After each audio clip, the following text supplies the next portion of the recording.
अल हुदा Urdu primary school Bhokardan. नज़म number 5 जमात पंजुम। अब्दुल समद कुरैशी। आवाज फजलुर रहमान अब्दुल वहाब। जब कोई नाव डगमगाती है, आस जब दिल की टूट जाती है, सारी दुनिया नजर चुराती है, सिर्फ उम्मीद काम आती है।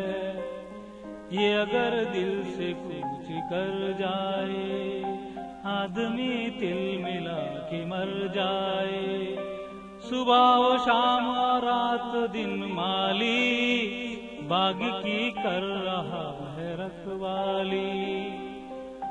फूल पत्तों से गोद है खाली, आस ने जी में जान है डाली।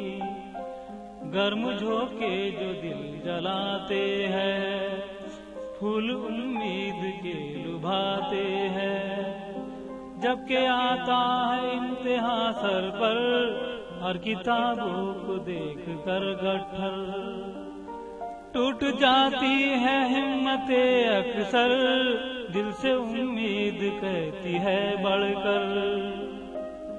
कुछ सबक याद कर उदास ना हो, फिर ये मुमकिन नहीं कि पास ना हो। गम करे किस लिए उदास हमें, कामयाबी की जब है आस हमें। मेहनतों से नहीं निराश हमें, अपनी उम्मीद का है पास हमें। कितनी प्यारी है क्या सुहानी है, दिल की मलका है मन की रानी है। अल्लाह हाफिज़।